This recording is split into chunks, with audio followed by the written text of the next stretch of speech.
kreatif lagi bijaksana. Hadirin calon penghuni surga, masa muda merupakan masa yang penuh dengan harapan, penuh dengan cita-cita, dan penuh dengan romantika kehidupan yang sangat indah. Keindahan masa muda dihiasi dengan bentuk fisik yang masih kuat, berjalan masih cepat, Pendengaran masih akurat, pikiran masih cermat, kulit wajah indah mengkilat, walaupun banyak jerawat. tetapi tidak gawat karena masih banyak obat di toko-toko terdekat.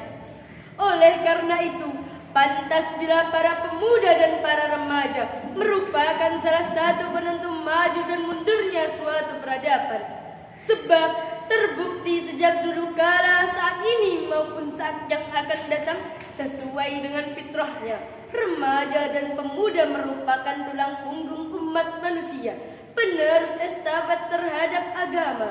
Sebagaimana Syekh Mustafa Al-Galayaini, seorang pujangga Mesir, berkata, "Inna fi yadis subang amral ummah wa fi aqdamiha hayataha." Sesungguhnya pada tangan-tangan pemudalah urusan umat, dan pada kaki-kaki merekalah terdapat kehidupan umat. Oleh karena itu hadirin, pada musabaqah Syarhil Quran virtual Ar-Rasyidah Competition 2022 ini, perkenankanlah kami memaparkan syarahan Al-Quran yang berjudul Peran Pemuda sebagai Generasi Penerus Peradaban Bangsa yang berlandaskan Al-Quran dan As-Sunnah. Dengan landasan Al-Quran surat An-Nisa ayat 9 sebagai berikut.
Dengan menyebut nama Allah yang Maha Pengasih lagi Maha Penyayang.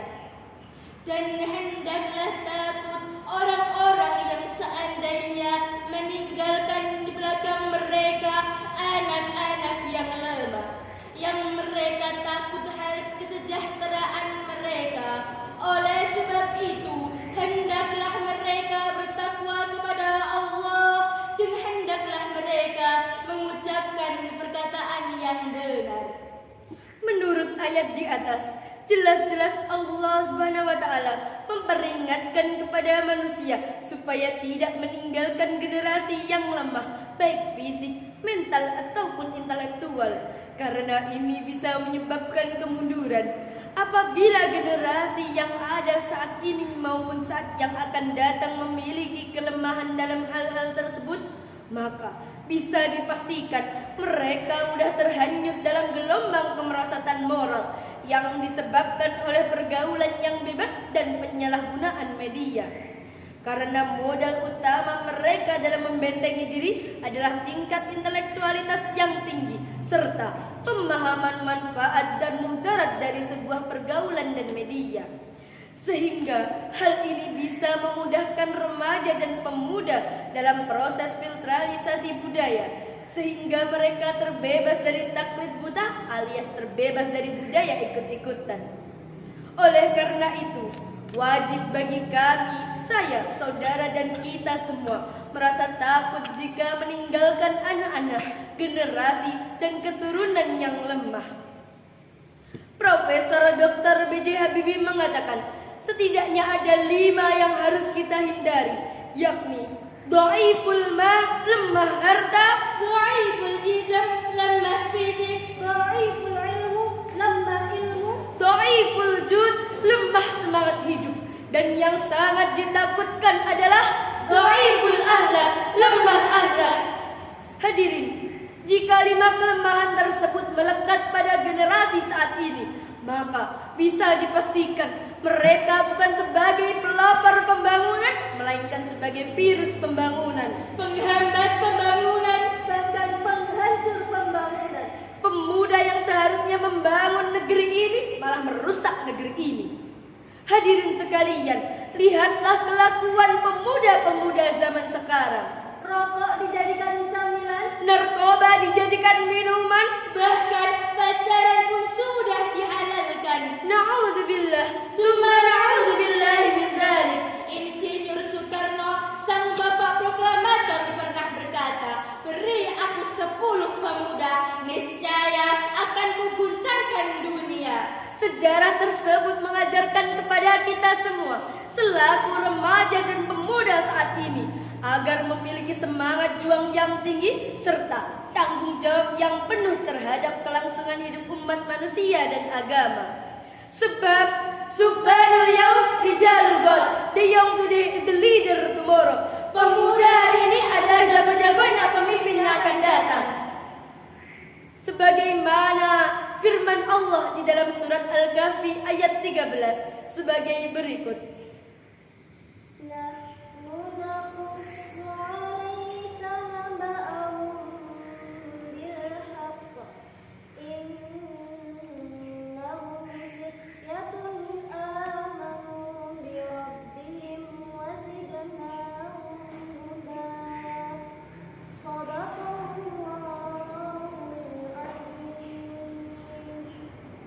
Kami kisahkan kepadamu Muhammad cerita ini dengan benar. Sesungguhnya mereka adalah pemuda-pemuda yang beriman kepada Tuhan mereka, dan kami tambah pula untuk mereka petunjuk. Maha benar Allah dengan segala firman-Nya.